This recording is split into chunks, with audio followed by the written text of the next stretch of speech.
The mddi shared at last year's budget that $260 million was earmarked for SPH Media Trust for the financial year 2024-2025.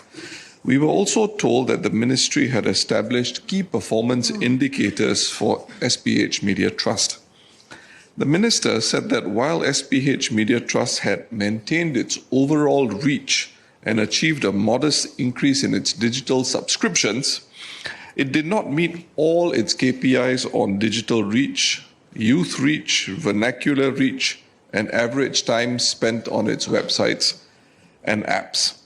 Accordingly, it did not get the full funding, it did not receive the full funding that was committed. For FY 2024-2025, what objective criteria did the ministry set for these KPIs that were not reached? More specifically, were these KPIs lowered or were they increased? Has SPH Media Trust fared any better since last year? Can the minister share data on print and digital subscriptions to its English and vernacular titles, respectively, over the last 2 years? I had also asked the minister about the way the ministry presented its subsidies to SPH Media Trust in the budget book, and whether there was a simpler way for the public to track and understand the KPIs the ministry had set for SPH Media Trust. This point is important given the size of the subsidy granted to the mainstream media. After all, as the minister would agree, the proof of the pudding is in the eating.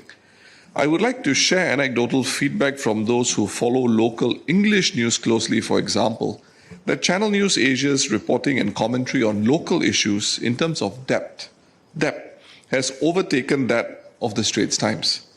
Does the ministry conduct local surveys to gauge the public response to our local media outlets? And if so, how does it make the decision to deploy taxpayer dollars to those media outlets that rank less satisfactorily in the public eye? How often are such surveys undertaken? What other objective KPIs does the ministry keep track of to ensure that the taxpayer dollars for SPH Media is purposefully spent? Our public service media entities remain many Singaporeans' first port of call for credible news. The Straits Times and CNA are amongst our most frequented online news platforms, with more than 40% of Singaporeans reading them weekly. More importantly, public trust in our mainstream media remains high, with CNA and the Straits Times being the most trusted by Singaporeans at 74% and 73% respectively. Meanwhile, public trust in mainstream news has fallen in other countries, hovering at 60% or below. Mr. Pritam Singh expressed concerns about SPH Media's performance. Like news outlets worldwide, SPH Media's print subscriptions have declined as readers shift to consuming news online. However, less than 20% of consumers in advanced countries, including Singapore, now pay for digital news subscriptions. Essentially, they can get it for free and they will continue to enjoy such services for free. Without revealing commercially sensitive information, I can share that SPH Media's digital subscriptions have held steady. And it is now 35% higher than print subscriptions. It was only 20% higher 2 years ago. So you see the shift.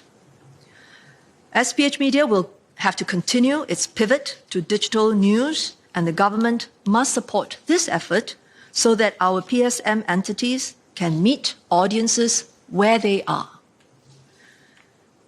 Despite not meeting all their KPIs last year, SPH Media did not ask to lower their targets.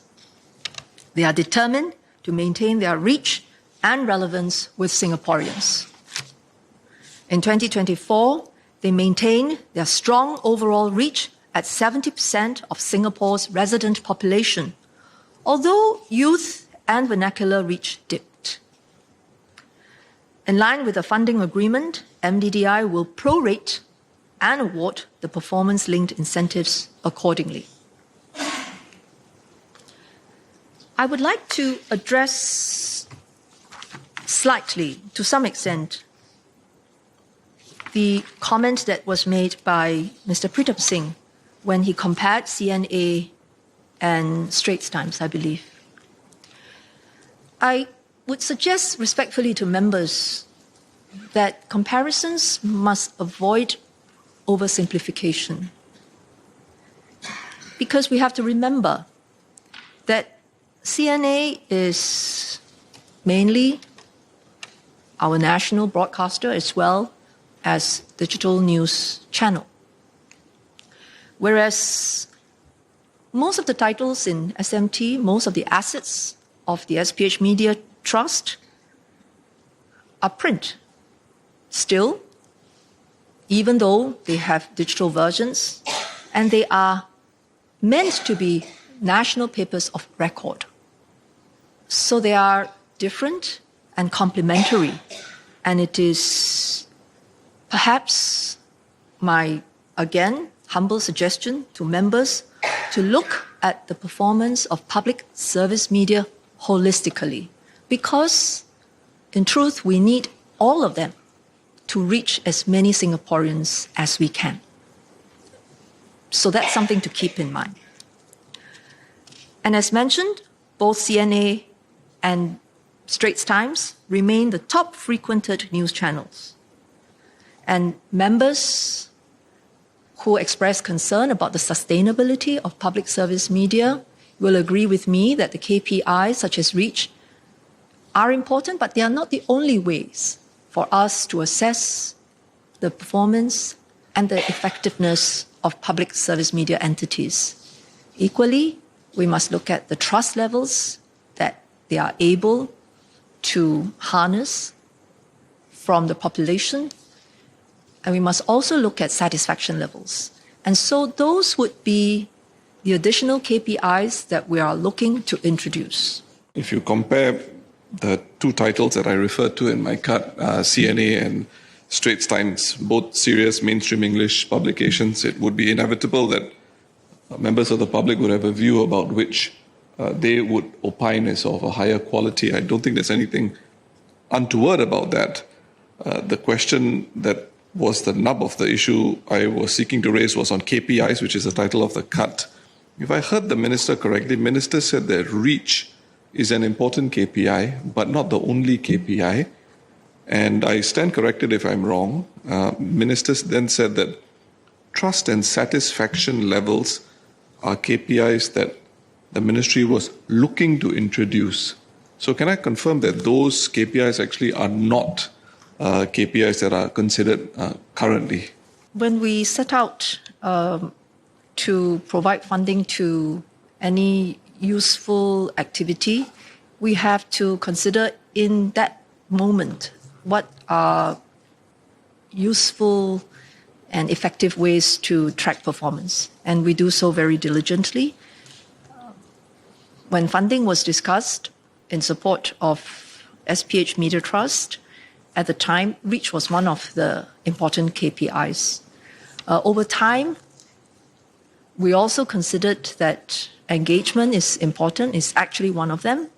But in addition to that, we now think that trust as well as public satisfaction are just as important. So we will look to including them as part of the KPIs that we track for SPH Media Trust. To the member's question that he posed in his cut earlier, I should address it briefly too.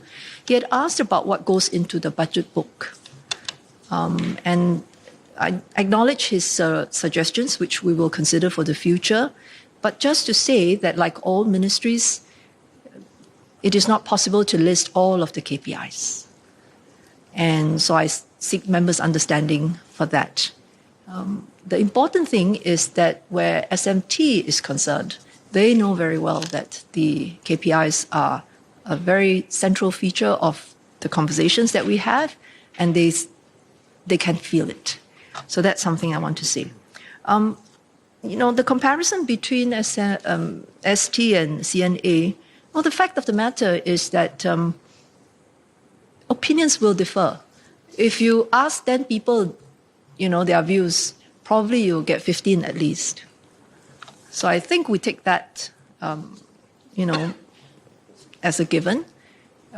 We track how the public view the trustworthiness of these titles, and we will continue to do so.